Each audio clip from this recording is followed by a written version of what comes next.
That was likely the worst weekend of hockey we have seen as fans in a very long time. But in saying that, there is a silver lining here. A lot of issues are becoming very prominent leading up to the trade deadline. Goaltending, defense, depth scoring. There's a lot of problems right now that are really just rearing their ugly head. And in my opinion, this would be the best time for that to happen.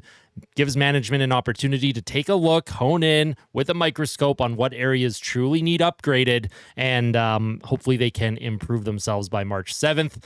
There's not a lot of time until then. The Oilers obviously are going to be losing their spot near first in the Pacific. They lost it last night with Vegas's win against Vancouver. And obviously now Vegas has a game in hand. The Oilers lose today 7-3 to the Washington Capitals. And it's one of those games where if I wasn't creating content on YouTube, I probably would have stopped watching after the second period. Not because I don't believe in this team, but because it's just not fun to watch sometimes. And when you know the loss is imminent, it's going to happen regardless. We knew heading into this game that an Oilers win was pretty unlikely, but I was still hopeful, right? If you saw my pregame report, I was positive about the pregame report, even though I predicted Washington to win 5-2. There's still always that hope. The Oilers have game breakers. They have good players, and they started off great today. They started off really good. They got that first goal of the game, that early goal on the power play from Leon Draisaitl, and I was like, you know what? They got this in the bag. Now, Washington, they tied up a little bit later in the first period. Pretty crazy deflection. I don't really blame Calvin Pickard on that one. Pretty nutty deflection, honestly, to Tom Wilson. He ties it up, and it's like, okay, you know what? That's fine. Let's just get out of the period. You're tied at 1. Calvin Pickard playing pretty solid throughout the first period. And then something happened that changed the entire trajectory of this game. Victor Arvidsson, late in the first period, after a whistle, with absolutely nothing going on in the crease, just absolutely leveled a capital near Calvin Pickard for no reason. Now, I think they called it interference or roughing or something. It was more of a cross-check, whatever they want to call it. Arvidsson, with the dumbest penalty I've seen in so long on this team. And Arvidsson's taken a lot of dumb penalties this year. We're going to talk about Victor Arvidsson later in this video, by the way, because I have more I want to talk about with him. Arvidsson takes a dumb penalty. And the Oilers' penalty kill, it's been struggling. We've seen it struggle. And it's not just the kill, it's the goaltending on the penalty kill that hasn't been great. And as the penalty wore on, the penalty kill was looking good, had a couple clears. You're getting near the end of the power play. Puck comes to the blue line, and an absolute muffin with no real traffic in front beats Calvin Pickard 5-hole. And you could feel it. You could feel the air get sucked out of those players. As a fan, I just put my head down. It's one of those goals where this is why fans are so intense about the goaltending. This is why fans want an upgrade, because that is a shot that Calvin Pickard should be stopping 100 times out of 100. It changed the entire momentum of the game. And there are going to be Oilers mainstream media people that will refuse to acknowledge this.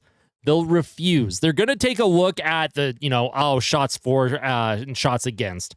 They're going to take a look at, Washington's a bigger team. If you're on Twitter or X.com, yeah, there's some, I'm not going to say names because that's not who I am, but some of them think the Oilers lacking size was a difference maker in this game. Yeah, okay, Washington is technically the bigger team, but the hits were 16-15 in favor of Edmonton. If Washington came into this game and had 45 hits against the Oilers, there would obviously be an argument that, yeah, they're being out-muscled, they're being out-hit, outsized. Size had nothing to do with this loss. The fact that there are Oilers mainstream media members that would rather talk about the size of the Oilers as a reason why they're losing rather than the big other issues that are happening in terms of their defensive coverage and their goaltending, that is not discussing this team in good faith, in my opinion. And the Oilers mainstream media continue to prove why many fans across this country and across the world are smarter than them. They understand the game more than them. And yeah, I'm a fan. I like to have pizza in one hand and beer in the other sometimes, but it doesn't mean that we're wrong. And most times we do like to engage. We like to bring up different talking points. But the fact that there are members of the media that think size was it. Tell me right now, you're watching this video. right? Whenever you're watching this video after the game, do you think that the Oilers lacked size against Washington? Do you think losing 7-3 to the Washington Capitals is because Edmonton was smaller? What are we doing? That's beside the point. I'm not giving any more talking points to that aspect, but that is when the game turned. Chychrun on the power play. It's a shot from the point that should never, ever, ever go in. We'll take a look at the edge visualizer because it's just the Oilers weren't even in a defensively poor position here. It's a goal that just shouldn't go in, right? Like you're kind of almost a diamond. I don't know, but Pickard's not being screened. There's a couple bodies in front, but this puck goes through some skates. Calvin Pickard, as long as his stick is on the ground, and as long as you get into a butterfly reaction position, that's going to be saved 100 times out of 100. An absolute deflating goal for the penalty kill unit, a deflating goal for the team, and it just spiraled. Alex Ovechkin had 3 goals today, his first ever career hat trick against the Edmonton Oilers. He is going to beat Wayne Gretzky's goal record, likely this season if he keeps this up. There was a lot of uncertainty after he broke his leg if he could do it this year. But boy, oh boy, this guy is scoring in bunches. And if you're an Ovi fan, if you're a fan of the sport and you want to see incredible records that we never thought we would see get broken, obviously we're very happy for Alex Ovechkin today. As a fan of the Oilers, I'm absolutely livid. He's the last person I want to see score goals against. Also, can I just say something about Chris Knoblauch here? You're down by 3 goals late in the third period. Why are you pulling your goalie with Ovechkin on the ice? Like, unless you just want to give him a freebie, because Alex Ovechkin is able to score in empty nets. He's been an empty net guy his whole career, just like Wayne Gretzky was. A lot of goals do come in the empty net. It's part of the game. The Oilers were not coming back in this game. Why are you giving him that opportunity? I hated that, by the way. I really, really disliked that. And Chris Knoblauch's coaching decisions yesterday and today leave much to be desired as a fan. Matthew Savoie only played 10 minutes. He played the least amount of every single forward in this hockey game, and it makes absolutely no sense. This game was done after the second period. The Oilers were down 5-1 heading to the third, and Matthew Savoie, this is an opportunity where you're down big in a game. Staple him to a skilled player. Staple him to McDavid or Draisaitl. Let him learn. Let him experience the game. Give him ice time. Let's see what you have in the kid. Now, 21 years old. He was on the ice for a goal against at the end of the second. Now he only gets 2.5 minutes of ice time in the third period. What are we doing here? I don't understand. If you want a true, proper look at the kid, why are you not playing him? He's great on the forecheck. He was far from the major issues that were the Edmonton Oilers today. He was far from the biggest problem when it came to the forward group. It makes no sense. And that's another thing where a lot of fans and media members, they'll come out and be like, oh, what do the fans know? Chris Knoblauch, he knows what he's doing. And obviously he does. When I criticize a head coach, I'm not criticizing his overall coaching abilities. We know Chris Knoblauch is a very good coach. We know he's pretty good at pushing the right buttons. He knows how to get the most out of his guys. But it's decisions like this that we have historically seen throughout a lot of different players' careers and a lot of years, like during the Decade of Darkness, through Todd McClellan, Dave Tippett, Jay Woodcroft, and now Chris Knoblauch. It is an organizational thing. It starts from the top, works its way down. This has been a problem for a long time in oil country. And as a fan, we see the ability of Matthew Savoie. We see his ability. We know he is likely very NHL ready right now, and you're not giving him that chance to prove it. He had an assist yesterday off a great forecheck. His forechecking ability today was also very strong. It makes no sense to me why he's not seeing more ice time in a game where you've lost. Like, what is that? Now, maybe the argument is if he's out there and they go down 6-1 or 7-1, oh, that could ruin the kid's confidence. Oh, my goodness gracious. It's his second game as an Oiler. If that ruins his confidence, there are bigger problems here than his ability to, be part of this group. That would not be, I don't know, man. We are going to take a look at a couple other things here. I did want to talk about Connor McDavid as well. I will get to Victor Arvidsson if you're waiting for that. Connor McDavid, since coming back from the Four Nations, well, Connor McDavid is now -6. He's been on the ice for 6 goals against at even strength. I think he was on the ice for the 6-on-5 empty netter. I think he was yesterday too. So it's 2 of those goals, empty netters. Okay, so -4. But boy, oh boy, Connor McDavid not looking good right now. That is a lot of minuses for a stat that I don't put a lot of stock into because I think there are way better metrics to judge your players. Connor McDavid has been struggling, and I think there was an argument to be made that maybe you should have sat him out this weekend. You could probably ask him to, and he's not going to say yes. But for some of these players, I think they deserve the rest. I think they deserved that time to, just unwind a little bit. Connor McDavid didn't get a break at all during the Four Nations.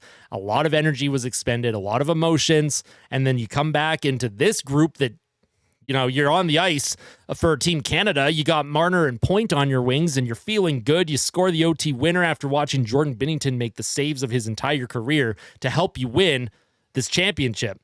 And then you come to Edmonton, and you got Kapanen on Podkolzin on your wing, and you have a goalie behind you that can't stop a beach ball, whether that's Skinner or Pickard right now. That's got to be deflating, right? And I know he's the captain. He's probably great in the locker room. He's probably not concerned about some of that stuff. But my God, I would not be surprised if that kind of thing, weighs on people. Especially the best player in the world in Connor McDavid. Kasperi Kapanen, he was injected into the lineup for Mattias Janmark, and before the game, I was like, yes, Mattias Janmark is finally out of the lineup. Let's go. And then Kapanen goes -3. Well, Janmark's going to get back in. Kapanen's probably being yanked out, or Matthew Savoie, because Matthew Savoie only played 10 minutes. So if Knobloch doesn't want to play him, just send him back to the AHL and let him play 23 minutes a night down there. But Victor Arvidsson, let's talk about him. Let's talk Victor Arvidsson. Let's take a look at his season as a whole for Edmonton. He's being paid $4 million this year and next. On the season, 7 goals, 11 assists, 18 points. And his stat line for today's game is not there, so it's 42 games played, 18 points, +7 rating.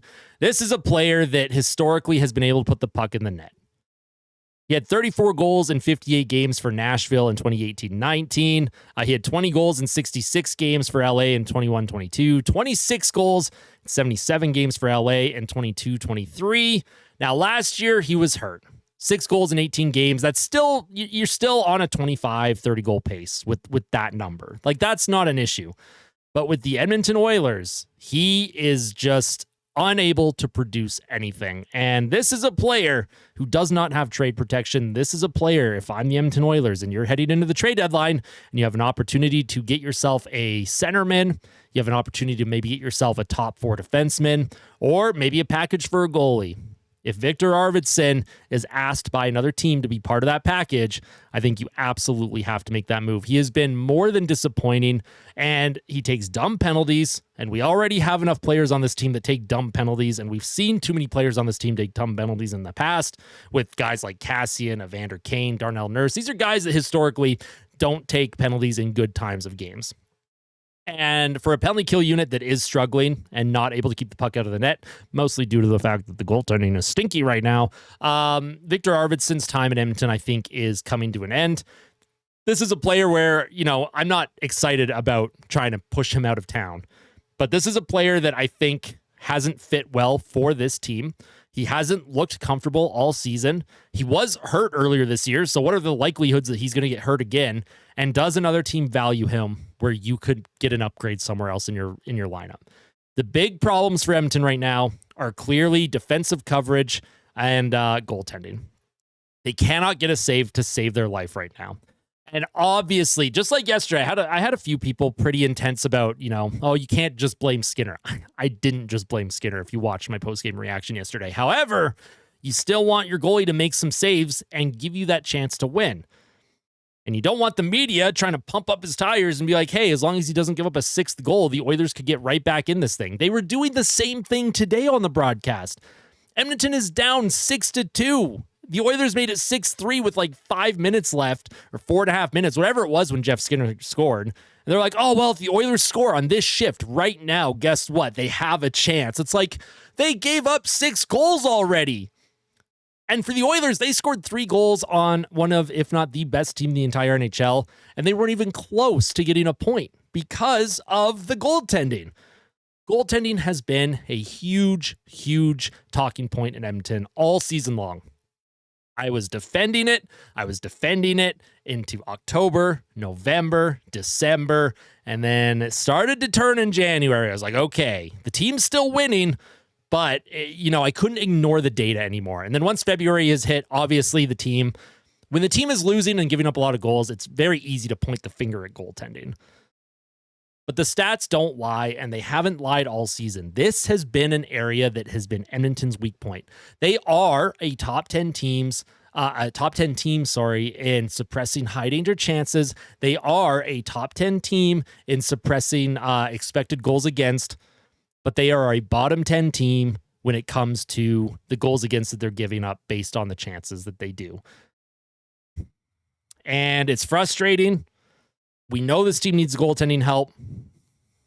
Historically, this team does not go out and get a goalie. I think the last time they traded for a goalie at the deadline was when they acquired Dwayne Rollison in 2006. Do we have a Kevin Lowe-style general manager that is willing to go all in with this team by March 7th? Or is Stan Bowman going to sit on his hands and get a depth centerman and a depth defenseman and call it a day? This is a team that, despite the goaltending issues, despite some of the defensive coverage, and despite the bad penalty kill, they are still a top 10 NHL team when it comes to the standings. They are still within striking distance of first place in the Pacific Division. Somehow, some way, despite the major issues on the roster. And the fact that they're even in that discussion shows how good the team plays as a system. It shows how good they are with the personnel that they have. And they deserve to be rewarded for that effort. They deserve a management team that will go out there and grab a couple big name players, assuming that they can make it work with the salary cap. You do what you can. Trade futures, trade draft picks. You got within one goal of, at minimum, going to overtime in Game 7 of the Stanley Cup Final. Anything less than a Cup Final appearance this year is a failure, in my opinion. It's an absolute failure. And decisions that were made in the summer will come back to haunt this team and look even worse if the Oilers don't get there. I'm talking about the offer sheets and certain players that they prioritized over others. There are a lot of things to talk about, obviously. I'm not going to keep you here too much longer. I will have a day after discussion tomorrow. Make sure to keep an eye out for that. I just want to thank you all for tuning in. Once again, your support means the absolute world to me. I cannot thank you all enough. If you enjoyed today's video, make sure to hit that like button. If you really liked it, make sure to subscribe to the channel as we continue to sort things out with the Oilers. We continue to see if they can find a way to turn the ship around before the trade deadline, because things don't get easier here, folks. They do not get easier. They play Tampa, they play Florida, and they play Carolina the rest of the way on this road trip. And those are three teams that the Oilers did not beat on the road last season. They are three teams that are very, very good, some of the best teams in the entire Eastern Conference. And if the Oilers do not pick up their game, if their goaltending can't get itself figured out, if the defensive coverage can't get itself figured out, if the special teams can't get themselves figured out quickly, this road trip could be an 0-5 trip, and the Oilers could see themselves plummeting down the standings a lot quicker than we anticipate. They have to find a way to turn the ship right now. You cannot afford to keep going like this. This is unacceptable for a cup contender. It's unacceptable for a team that has Stanley Cup aspirations, and it's unacceptable for a group that, until the last few weeks, has put themselves in a really good position. The Oilers are lucky that they have that buffer in the standings. But it's time to make that buffer mean something and find a way to start winning games and get themselves back up. Enough of this. This is nasty. This is nasty hockey, and I don't like being negative on this channel. The whole point of my channel is to spread positivity, and when the team plays like this, it's very hard. So we'll see if they can figure things out. Tell someone that you love them, and as always, fight like a kid, fight like Ben. Let's go Oilers.